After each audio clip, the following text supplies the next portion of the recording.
आपला हा मौसूत असा भगरीचा भात, त्याच्याबरोबर ही मी दाण्याची आमटी केलेली आहे। श्रावण स्पेशल उपवास रेसिपीज मध्ये आज आपण दाण्याची आमटी आणि भगरीचा भात केलेला आहे।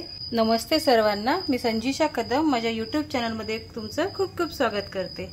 आज आपण दाण्याच्या आमटीची रेसिपी बघतोय, तर चला बघूया त्यासाठी काय लागतं ते आणि कशी बनते ते। चला।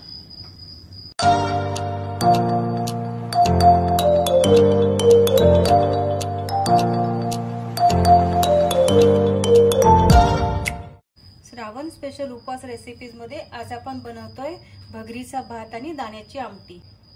दाण्याची आमटी बनवण्यासाठी मी इथे शेंगदाण्याचा कूट अर्धी वाटी घेतलेला आहे, बटाटे उकडून घेतलेले आहे, त्याचे पीसेस करून घेतलेले आहे, चवीनुसार मीठ घेतलेलं आहे। आपण यामध्ये जिरे आणि कढीपत्त्याची फोडणी करणार आहोत, हिरव्या मिरच्या घालणार आहोत आणि कोथिंबीर घालणार आहोत। हे सगळं साहित्य दाण्याच्या आमटीसाठी मी घेतलेलं आहे। चला दाण्याची आमटी बनवून घेऊया आपण। मी एकीकडे कुकरला भगरीचा भात पण लावलेला आहे। चला, भात होऊस तर आपली आमटी पण झाली पाहिजे। दाण्याची आमटी बनवण्यासाठी आपण मिक्सर मध्ये वाटण करून घेऊया। त्यासाठी मी शेंगदाण्याचा कूट घेतला, त्यामध्ये हिरव्या मिरच्या घालतीये, चवीनुसार मीठ घेतलंय मी इथे, थोडीशी कोथिंबीर घेतली मी इथे, थोडंसं पाणी आपण घेऊन हे मिक्सर मध्ये वाटून घेऊया। हे बघा, या पद्धतीने एकदम बारीक असं मी वाटण केलेलं आहे। चला हे वाटण आपण फोडणीला घालूया। कोथिंबीरीमुळे कलर बघा छान आलेला आहे याला। हे बघा, एकदम स्मूथ वाटण करायचं, हे रबरबीत नाही ठेवायचं। आपलं वाटण इथे तयार आहे। चला आता याला छानपैकी खमखमीत फोडणी देऊन घेऊया। आपल्या दाण्याच्या आमटीला फोडणी देण्यासाठी इथे मी कढई गरम करायला ठेवलेली आहे, त्यामध्ये मी 2 चमचे तेल घालतीये।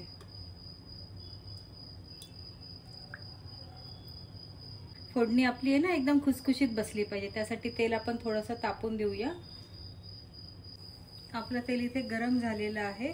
सर्वात आधी आपण जिरे घालणार आहोत। जिरे आपले छान फुलले पाहिजे। हे बघा किती छान फुलले आपले जिरे। कढीपत्ता घालणार आहोत। जिऱ्याची ना खमंग फोडणी बसली पाहिजे। कढीपत्ताही आपला छान तडतडला आहे। आता हे आपलं जे वाटण केलं ना ते मी यामध्ये घालणार आहे।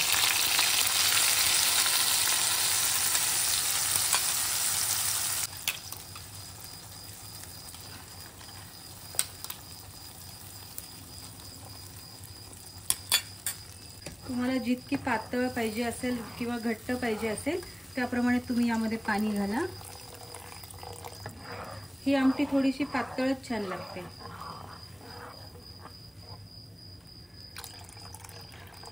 आपल्याला छान उकळू द्यायची ही आमटी। उकळी फुटली की आपण त्यामध्ये बटाटे घालणार आहोत।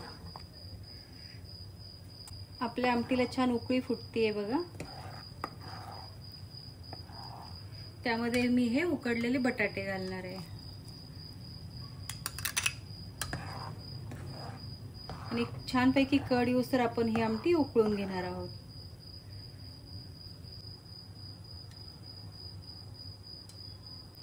हे बघा, आपल्या दाण्याच्या आमटीला किती छान उकळी आलेली आहे। तर भगरीच्या भाताबरोबर ही आमटी आहे ना, त्यामध्ये बटाटे टाकले खूपच छान लागते।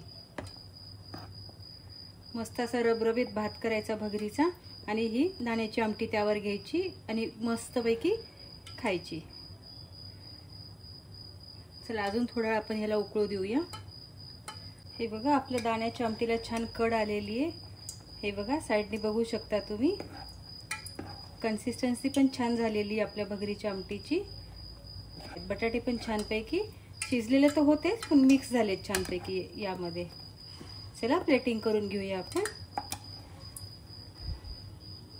दाण्याची आमटी सर्व करण्यासाठी हे बघा, मी असा भगरीचा भात बनवून घेतलेला आहे, तो आता प्लेटमध्ये टाकतेय मी।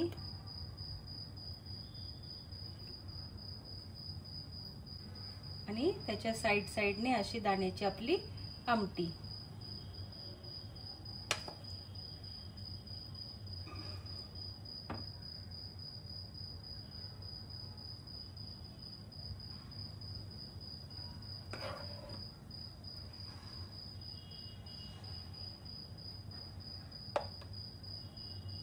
दाण्याची आमटी भरपूर घ्यायची.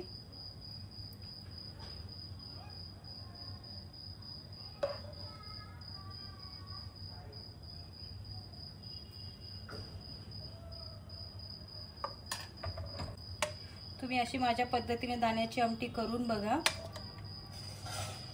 भगरीचा भात आणि दाण्याची आमटी एक दिवस श्रावणातल्या उपवासासाठी.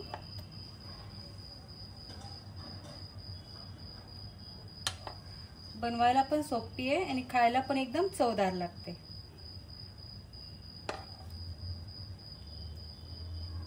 हे बघा किती छान आपला भात पण छान बनलाय आणि आपली आमटी तर खूपच छान बनली दाण्याची. या पद्धतीने तुम्ही घरी नक्की बनवून बघा दाण्याची आमटी आणि भगरीचा भात. तुम्ही हा व्हिडिओ बघा, व्हिडिओला लाईक करा, शेअर करा, सबस्क्राईब करा. आपण लवकरच भेटूया नवीन व्हिडिओमध्ये. तोपर्यंत सर्वांनी काळजी घ्या आणि तोपर्यंत सर्वांना बाय.